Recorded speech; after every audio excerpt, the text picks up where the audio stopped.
Hola profesor, bueno yo soy Juan Felipe Duque y mi tema es el sistema colonial alemán en África.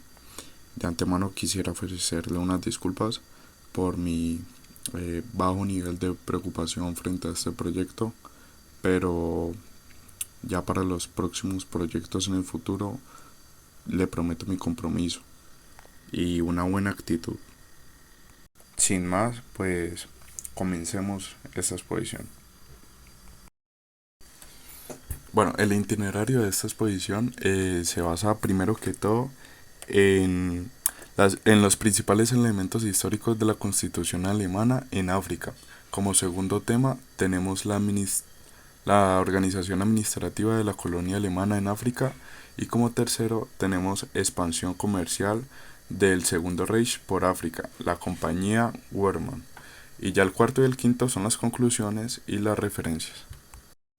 Bueno, los principales elementos históricos de la constitución de la colonia alemana en África se basa que durante el periodo colonial Alemania estableció varias colonias en África, incluyendo Togo, Camerún, Namibia y Tanzania.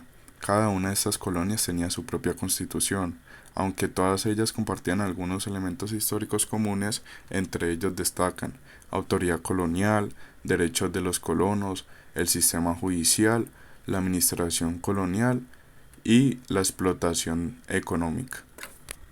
Bueno, comencemos definiendo la autoridad colonial.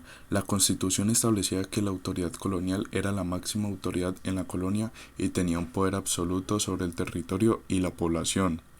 Luego de eso están los derechos de los colonos. Aunque los colonos alemanes en África tenían ciertos derechos y privilegios, estos a menudo se otorgaban en detrimento de los derechos de los habitantes africanos. En muchos casos, la Constitución no garantizaba los derechos básicos como la libertad de expresión, la libertad de reunión y la igualdad ante la ley. Como tercero, tenemos el sistema judicial. La Constitución establecía un sistema judicial que se basaba en el derecho romano y germánico y que se aplicaba tanto a los colonos alemanes como a los habitantes africanos. Sin embargo, en la práctica del sistema judicial era muy desigual y a menudo favorecía a los colonos alemanes en el detrimento de los habitantes africanos. Como cuarto tenemos la administración colonial.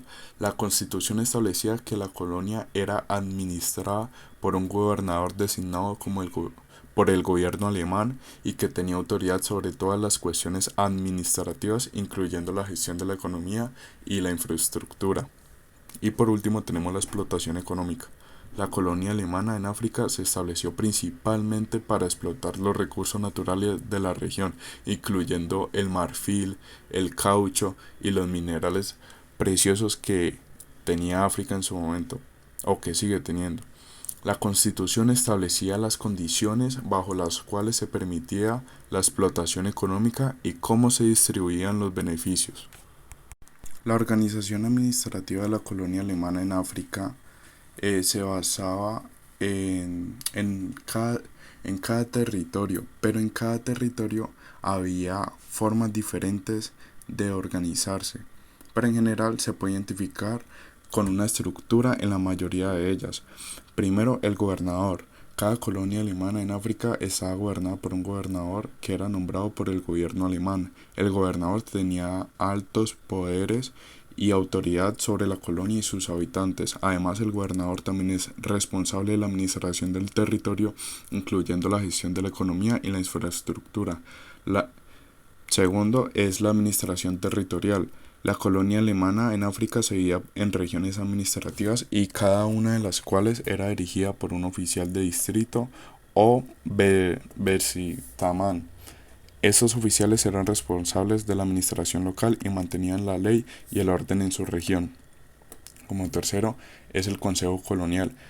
Es una institución consultiva que se estableció en 1890 para asesorar al gobierno alemán sobre las cuestiones coloniales. El consejo estaba compuesto por representantes de las diferentes colonias alemanas, así por expertos en cuestiones coloniales. Y la cuarta característica es las compañías coloniales. En algunos territorios, las empresas coloniales desempeñaron un papel importante en la administración y en la explotación económica de la colonia. Por ejemplo, en Tongo, la compañía alemana de África Occidental se encargó de la administración de la colonia durante gran parte del periodo alemán.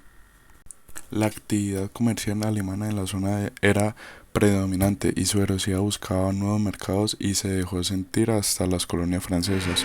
Por ejemplo, aunque la buena parte del territorio del Congo francés estaba repartido en grandes compañías que tenían el monopolio sobre la exploración de su concesión, los alemanes actuaban allí aprovechando que muchas compañías no cubrían todo el territorio del gobierno que se le había cedido. La localidad gabonesa de Oyem era un gran núcleo comercial alemán. Las autoridades francesas expulsaban de sus colonias a los comerciantes alemanes que no estaban autorizados a permanecer a ellas. Los franceses, acérrimos enemigos de los alemanes en Europa, fueron también sus principales rivales en África. El gobierno francés alertaba, no sin razón, que la penetración económica alemana en la África Central tendría a la absorción del Congo.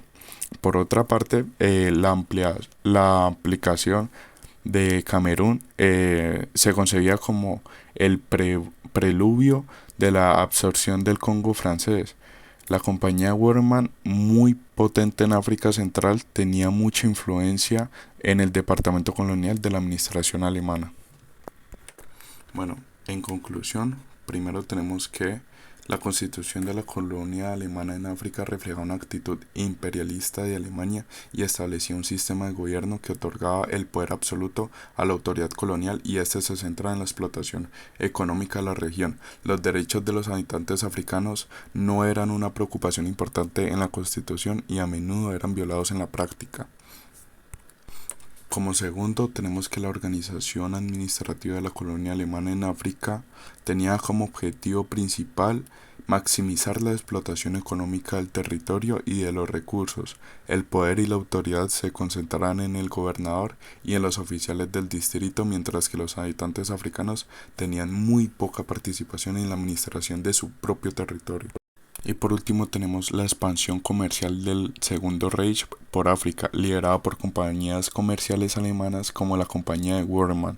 La empresa se estableció en las costas occidentales y centrales de África en la década de 1870 para explotar los recursos naturales y establecer redes comerciales, además de la explotación de recursos como el marfil, el oro, el caucho, y la compañía también se dedicó a la trata de esclavos y la importación de trabajadores contratados de otros países africanos y de Asia.